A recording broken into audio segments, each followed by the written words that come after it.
hadap, beliau sallallahu alaihi wasallam menghadap dengan sekujur tubuhnya, dan jika membelakangi, beliau membelakangi dengan sekujur tubuhnya. Ya, ini maknanya kalau ketemu orang, bukan cuma menoleh. Sebagai bentuk penghormatan, Nabi SAW kalau dipanggil, ya Rasulullah, beliau balik seluruh tubuhnya menghadap ke orang itu.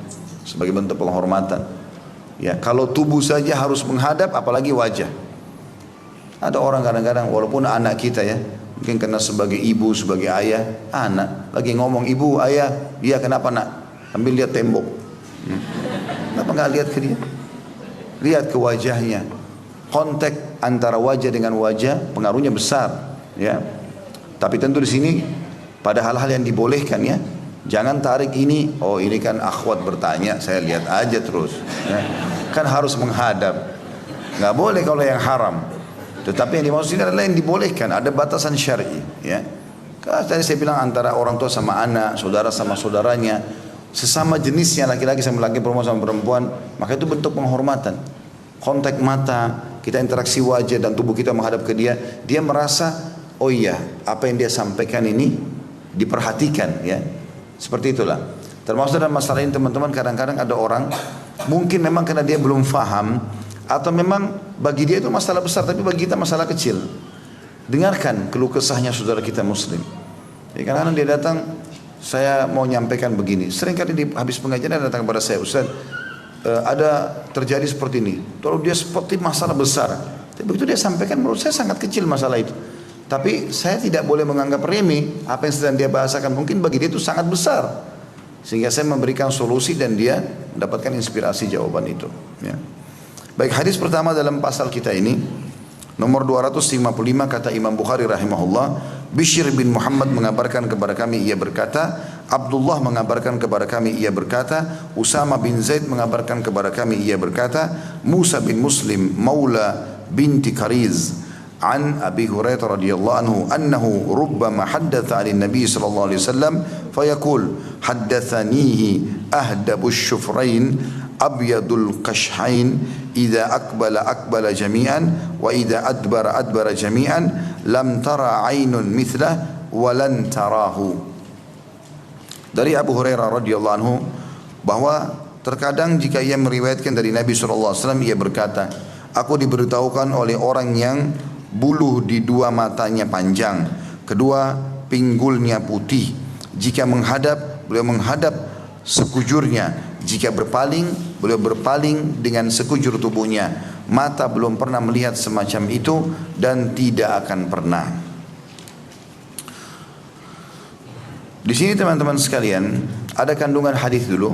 Hadis di atas menunjukkan sebagian sifat dan watak Nabi SAW, yaitu jika menghadap sesuatu, maka beliau akan menghadapkan seluruh badannya ke benda tersebut, tidak sebagian badan saja.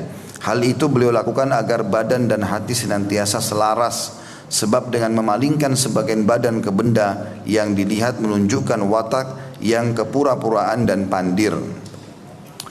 Hadis ini kita bedah dulu teman-teman sekalian. Yang pertama kita bisa ambil dari hadis ini adalah adab seorang sahabat Abu Hurairah radhiyallahu anhu, dan beliau bernama Abdurrahman ibn Sakhar, ya. Mendapatkan julukan Abu Hurairah karena beliau pernah memelihara kucing. Hurairah atau Hurra itu adalah kucing. Abu Hurairah ini radhiyallahu anhu karena cintanya kepada Nabi SAW, maka kadang-kadang kalau beliau menyampaikan riwayat dari Nabi, beliau sambil menukil cirinya Nabi. Ya, jadi beliau di antara hadis ini disebutkan, aku telah diberitahukan oleh, jadi dia tidak mengatakan Rasulullah SAW, dia mengatakan, menyebutkan ciri yang dia ingin orang lain dengar. Karena memang kebetulan Abu Hurairah waktu itu menyampaikan hadis ini atau riwayat ini bukan kepada para sahabat, tetapi kepada tabi'in, orang-orang yang belum pernah lihat Nabi. Maka beliau mengatakan, aku diberitahukan oleh orang, maksudnya Nabi SAW, yang bulu di dua matanya panjang. Jadi salah satu ciri Nabi SAW adalah bulu mata beliau sangat lebat alaihissalatu wassalam. Dalam riwayat yang lain disebutkan, beliau memiliki rambut yang hitam dan tidak geriting, tidak lurus sekali, berombak. Kadang-kadang beliau biarkan sampai kuping atau dibiarkan sampai ke pundaknya. Lalu beliau memiliki badan yang sangat tinggi dan kekar, ya. Kedua pundaknya lebar, dadanya bidang gitu kan. Dan Nabi SAW memiliki kulit yang sangat putih karena putihnya pipinya beliau kemerah-merahan alaihissalam. Alisnya seperti busur panah yang besar dan lebat, dan bola matanya juga bulat dan dipenuhi dengan bulu mata yang tebal. Beliau memiliki hidung yang mancung, bibir, pipi dan juga dahi yang seimbang dengan wajah yang tidak bulat juga tidak oval. Jadi Nabi SAW sangat sempurna. Karena setiap orang lihat pasti tertarik. Dan memang disebutkan oleh para ulama bahwasanya Allah Subhanahu wa taala memilih para nabinya itu adalah orang-orang pilihan. Mereka adalah orang yang paling bagus jalur nasabnya. Jadi terkenal adalah bukan anak zina, bukan orang yang tidak jelas. Mereka punya akhlak yang baik, mereka punya paras wajah yang tampan, semua nabi sama. Ya, tapi Nabi Muhammad SAW memiliki kelebihan yang ekstra daripada mereka. Kemudian mereka juga diberikan kelebihan fisik. Semua nabi-nabi punya 10 kekuatan laki-laki. Ya. Jadi beliau itu bisa membela agama Allah SWT dengan kelebihan yang Allah berikan. Sampai kata Ali radhiyallahu anhu di perang Uhud, pernah waktu kami lagi terdesak, bahkan beliau mengatakan di setiap peperangan kalau kami terdesak, kami berlindung di belakang Nabi SAW. Maka ada musuh orang Quraisy itu yang mengatakan kita serang saja Muhammad, depan mata sudah akan habis, mau dihabisi, mau dibantai, sahabat pada terluka semuanya. Maka Nabi SAW berkata kepada Ali, berikan aku lembingmu hai Ali, tombak kecil. Maka kata Ali bin Abi Thalib, Nabi SAW pun mundur ke belakang lalu melempar ke arah pasukan Quraisy. Yang saking kuatnya lemparan itu membuat kami semua terpental. Jadi saking kuatnya Ali SAW dari sisi fisiknya. Maka dilemparlah tombak tersebut dan subhanallah terarah kepada seorang pemimpin Quraisy yang pernah mengancam akan membunuh Nabi di Mekah. Dia mengatakan, hai Muhammad, kau lihat kudaku ini, aku akan bunuh kau dengan kudaku ini. Maka kata Nabi SAW, aku insya Allah yang membunuhmu. Ya. Jadi itu masih di Mekah ceritanya. Ternyata orang itu ikut di perang Uhud, gitu kan?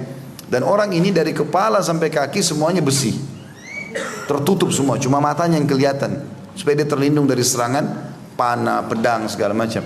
Yang ada celah itu cuma di lehernya, itu bertemu antara tutup kepala dengan baju besi dari bawah. Itu ada celahnya sedikit di situ.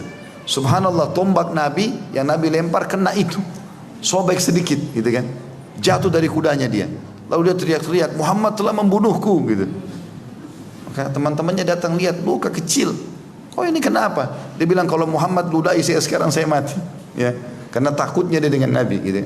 Tapi ternyata betul setelah dia pulang ke Mekah, dia sakit karena luka itu, lalu meninggal karena itu.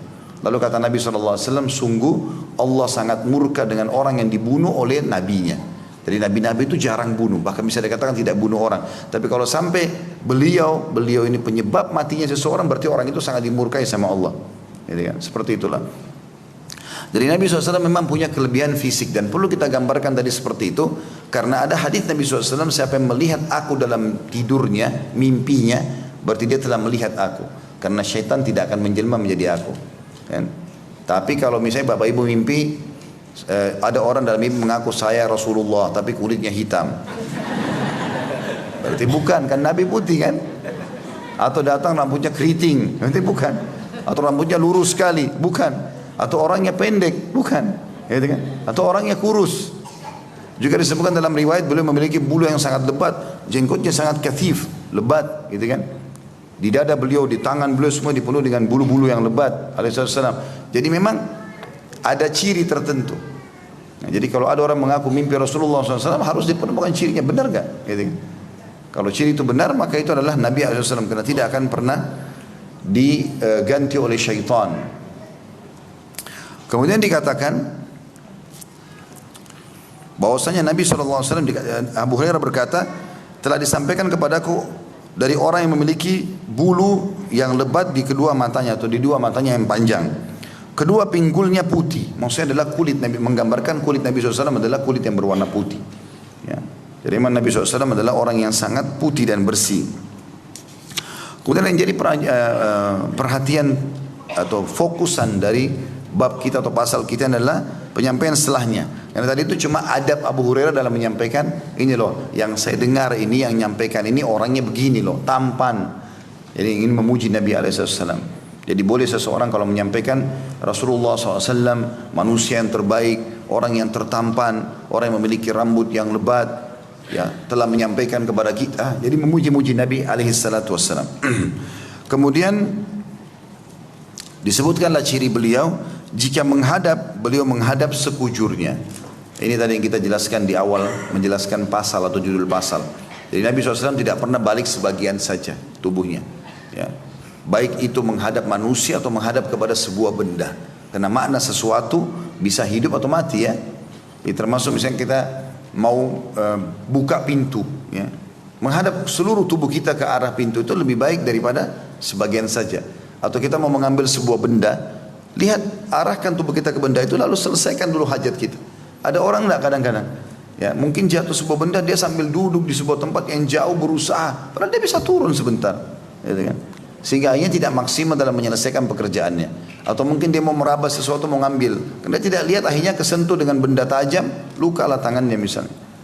Kemudian dikatakan, kata beliau, jika berpaling, beliau pun berpaling dengan sekujur tubuhnya. Kalau sudah selesai semuanya, maka beliau berpaling dengan seluruh tubuh. Jadi tidak sambil jalan sambil noleh, akhirnya tabrak ya, yang di depannya. Jadi Nabi SAW kalau sudah selesai jalan, masih ada hajatnya kembali lagi, seluruh tubuhnya kembali. Maka di sini Abu Hurairah kembali memuji Nabi SAW. Beliau mengatakan semua tadi fisik itu dan sikap dan sifat yang baik itu, maka belum pernah mata melihat semacam itu. Abu Hurairah seakan-akan menggambarkan, saya selama hidup belum pernah saya lihat ada orang sesempurna Nabi dari sisi ketampanannya, belum pernah juga saya lihat ada orang seperti itu adab dan tata keramanya. Kalau menghadap orang, menghadap semuanya, dihormati. Kalau dia berpaling semuanya gitu kan. Dan kata Abu Hurairah memastikan, dan tidak akan pernah mata bisa melihat seperti itu lagi. Artinya kalian yang dengar saya ini, kata Abu Hurairah, yang belum pernah lihat Nabi, kalian tidak akan pernah bisa melihat lagi setelah beliau ada orang seperti itu. Karena kalian belum pernah lihat, maka tidak bisa dibandingkan. Tapi saya sebagai sahabatnya sudah memastikan, tidak akan pernah ada orang seperti beliau lagi. Dan itu benar, tidak akan pernah ada orang yang sama dengan Nabi alaihi salatu wassalam. Bukan cuma kita, para nabi-nabi pun tidak ada yang sama dengan Nabi alaihi salatu wassalam. Makanya beliau mengatakan, aku adalah Sayyid Walad Bani Adam, atau Sayyid Walad Adam ya. Aku adalah tuannya anak-anak Adam. Semuanya di bawah Nabi SAW pada hari kiamat.